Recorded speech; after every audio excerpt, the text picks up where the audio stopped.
Kia ora everyone, welcome back to our next edition of Econ Talks. Gareth, we've had the latest labour market statistics for the end of 2022 come through. Unemployment popping or edging up just a touch from 3.3% in September now to 3.4%. The underutilisation rate has also risen 9.0 to 9.4% this quarter. How much do we read into this? Is this the start of unemployment rising, or is there something else to it? It might be the start of unemployment rising, but at this stage, it's a very, very small rise. And given the sort of margin of error that you get in the household labour force survey, I'd be very reluctant to read too much into it. We know that sort of participation rate is still at record highs, employment rate is still at record highs as well. So there is still a lot of tightness through that labour market. And remembering 3.4% in terms of that unemployment rate, still well below the sort of normal 4% or the your maximum sustainable level of 4% unemployment that we'd think before the economy is back in balance. So yeah, still incredibly tight. We've seen in other indicators, job ads have been easing back a little bit, and that suggests that maybe businesses not rushing out to hire with quite the same veracity that they were last year, but there is still appetite out there for workers and vacancies and roles that are generally not being filled, particularly in some of those more critically affected areas, such as the hospitality industry, which of course has been struggling with very strong demand as the borders have reopened, and yet the work is not really there to service that. So yeah, that labour market position, I'd call it stable rather than necessarily any real signs of a softening yet. Yep, absolutely. And I think, when we look through some of those other figures, that increase in the underutilisation rate, which might have given us a read that there was a bit more spare capacity coming through in the economy, when you dig into that, you had a large increase, a 17% quarterly increase in the number of potentially available job seekers. And you do have to wonder, we were talking with the rest of the broader forecasting team here at Infometrics, if part of that's because, look, a recession is now well signalled, there's people who are concerned about their cost of living position. You do wonder if some people who weren't currently sort of quite as active in the labour market are now starting to become a little bit more keen to maybe get a job before those jobs run out.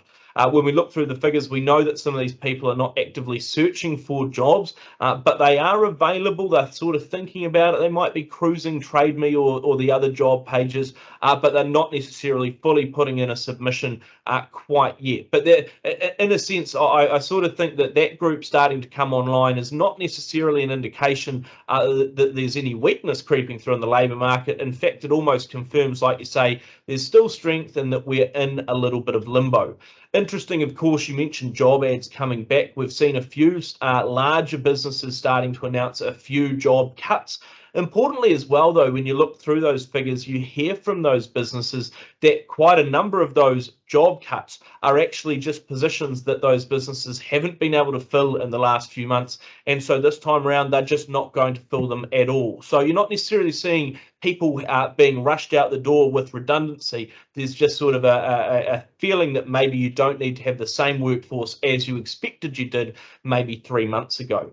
Now, the other end or the other side of the equation with the labour market at the moment, Gareth, is those wage rates. At the moment, everyone that seems to be talking about them is still saying that there's intense pressure. You've got to put some serious money on the table. How did those wage pressures come out in the latest data?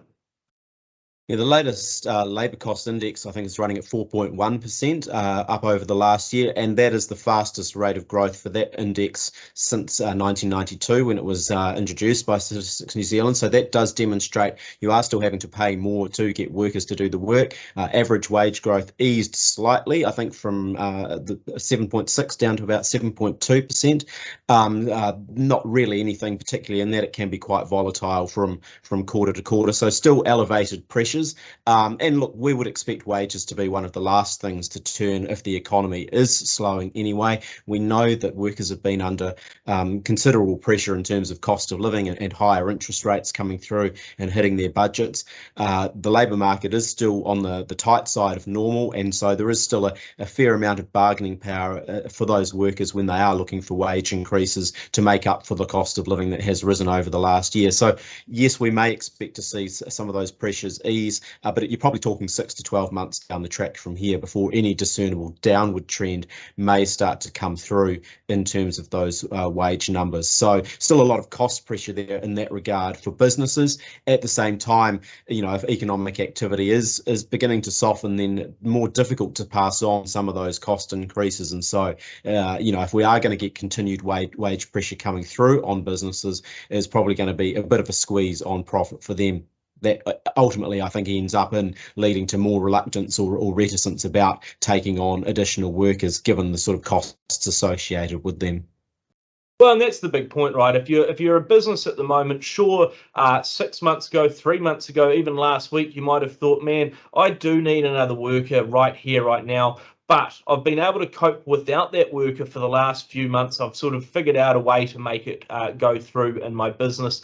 But I'm not sure if I brought them on today, if I'd still have as much work for them in 6 to 9 months' time. So if I'm going to weigh all those things up, I might well try to struggle through for the next few months until that lower economic activity arrives, because I'd rather be sort of in the right-sized labour market space as a business right now than being overburdened in a few months' time. Interesting, of course, the other bit that we looked through was the distribution of some of those wage increases over the last year. We know that around about 36% of all jobs in the economy got a pay rise of more than 5% over the last year. That's the highest proportion on record. That's a lot of people getting some pretty sizable pay increases, but 34% of all jobs in the economy got nothing over the last year. And so it really does highlight that, look, this is not sort of an even spread. And even though you have those average hourly earnings now at the same level, if you will, as inflation, again, not really necessarily meeting those cost of living pressures for everyone across the economy. At the moment, you've got the labour market in limbo. You've got inflation that is sort of plateaued at that higher level as well. Wages still continuing to increase. It's a story that's not quite as red hot and rocket ship like as it might have been 6 months ago. But it's not to say that the power's been turned off to the engine at the moment. It's just that we're now on cruise control at 110 rather than continuing to stamp the accelerator even further down. But the brake's not fully engaged yet. We'll assess where the labour market continues to move and what our expectations might be for both the unemployment rate but also wages on one of our future editions of Econ Talks.